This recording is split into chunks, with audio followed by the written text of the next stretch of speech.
Hello, peeps and hello, peppers, and welcome to Tarot Tuesday. Hello, stranger. It's great to have you here. If you've never been here, on Tuesdays, I'm always trying to do a little oracle with tarot cards, and recently I am designing my own tarot deck. So the swords and the wands have sorely already been packed up for the day because I'm going to my art co-working space after lunch. And if I haven't mentioned that, I have multiple disabilities, so I kind of need to pack up in the flow, and that will never be very conventional. But okay, I have three piles here, like the Greater Arcana, the Cups, and the Pentacles. And I will ask these piles very randomly, what can people do to de-stress at Christmas? Especially neurodivergent people. But like, this is just supposed to be an encouraging oracle. I am not a doctor. And there are a lot of like autism activists who have posted actually really good lists on how to make Christmas more autism friendly. And maybe I will compile some of these pieces of information in a later video. But today I want to see what the cards have to say about that. And let's say if a card is not fully colored, I want to paint it while I talk about it. So what can we do to make Christmas less stressful and more joyful? Okay, this is the Six of Cups in reverse. Free candy, of course, everybody lining up for candy, everybody wanting something. Actually, one of my favorite Christmas memories is when I was a kid, and there were just like these teeny tiny little sausages cooked in a pot for everybody to share. And then we were basically lining up for those sausages. And actually, that was basically a really fun event because we did something together. So, what I can see here, or channel here, if you will, is okay. Like, let's say I'm hearing something in my head, like stop wanting everything. That is actually also a big theme in my personal life, because I think I told that yesterday, that I always want everything perfect and want to do everybody a favor, and that mostly goes down the drain because what says the puffin? No.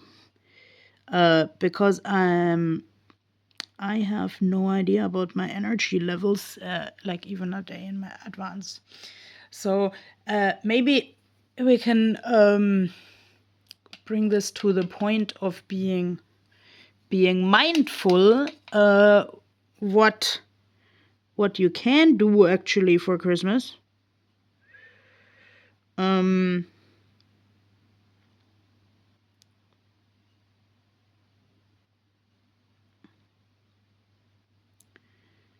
be mindful of your needs. Like, those guys here also harvested some flowers on the way. They didn't only want the candy, but they also appreciated what was on the journey to the candy. So maybe we can also think the journey is the destination, and we don't need to buy everything because it's a special offer or because it's cheaper. Okay, like, of course, buying things around Christmas is a tricky topic in itself. So it is my experience that some people also spend a lot of money around Christmas that they don't have. Um, and I also have friends who have stopped giving Christmas gifts. They just give quality time. So, yes, I have also designed a quality time card, by the way. Can we maybe get some more uh, info about quality time? By the way, to me, Christmas is very extended because I grew up in a German household where Christmas is officially until the 6th of January, which is Epiphany Day, or even February the 2nd, which is like some day in the honor of the Holy Mary, which I don't know how to say in English. In German, it's Marie Lichtmess, and this is the last day in the winter where you have to use artificial light. So, hey, we have the Wheel of Fortune. And I connect that to a personal story where I was a very young child, and there was a Wheel of Fortune with a quiz. So I picked biology, and I knew all the things, like, in this case, beyond my age. So I would say this is also for in the Christmas context. This is also a story of like listening to each other, of valuing what a person actually can do. Um, I think many people have seen previous videos where I also say, like, if other people claim for me that I'm also intelligent, that sorely can be misused to ignore my other problems. But okay, this is like, okay, fish are of course also like a symbol of Christianity. So if Christianity means anything to you, maybe, I don't know, maybe it's time to research its origins, or to read the Bible with a new critical eye, because like the fish was a sign, a secret sign of when Christianity was actually like forbidden. uh, and I mean, like Jesus said, well, I shall make you fishers of men. So let's also be critical about who wants to fish you up. Um, in what context? Like, the wheel here is standing kind of high up above the puffins, and I'm almost falling off my chair, but I have to work with what I have. Please excuse this wiggling here. Um,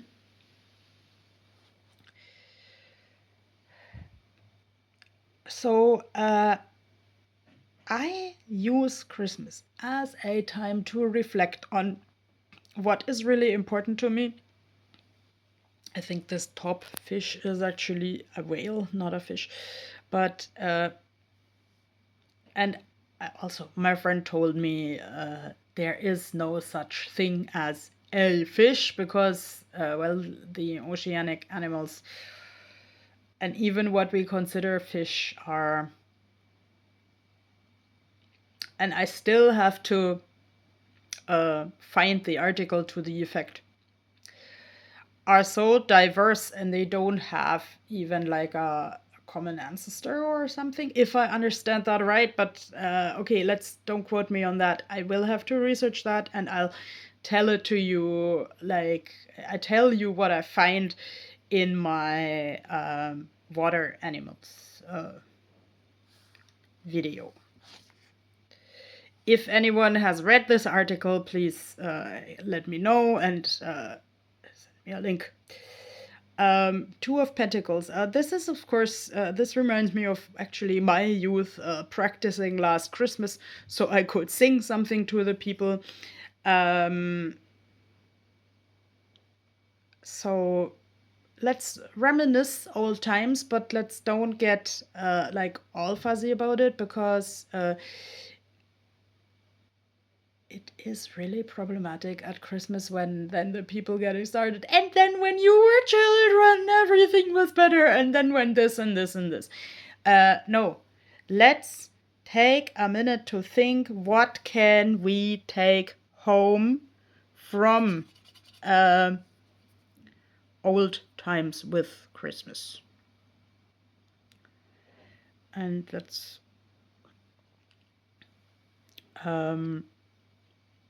okay.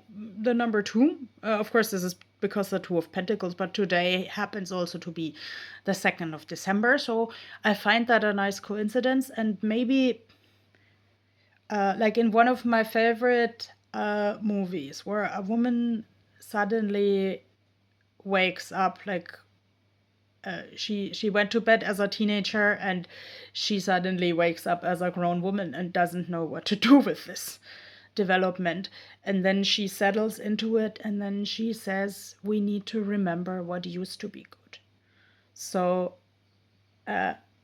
yeah, and she has a blast with like perceived as an adult, but with this childlike, uncomplicated, honest way of thinking. She finds her real friends again. She finds what she actually really wants to do. And now I almost have to start to cry because let's say I encountered this film for the first time 20 years ago. In a kind of complicated life situation, and where I also remembered my bullies from middle school, and where I, like now as an adult, had to figure out what I really wanted. So, yes, let's talk clearly about what we really want from Christmas. And, like, yes, like for instance, like colored glasses and like ear protection or even earphones can help a lot with noise and lights at Christmas. Yeah, and actually, I appreciate winter because then nobody says anything if I have a cap on or if I have these ear muffs on. So that's actually pretty cool. And yes, I want to keep my Christmas down for two few important people, and not line up for anything just because it's free. And yeah, I still, my friend here would say, actually, are you still painting while you're talking? Um, no, because I'm falling off the chair. But let's don't fall off the chair at Christmas. Let's stand our ground and be grounded. And yeah, I have another presentation with the puffins on Friday, and I hope they will be fully colored by then, fully fledged, so to say. I wish you a fully fledged way to articulate your wishes for Christmas. Bye bye.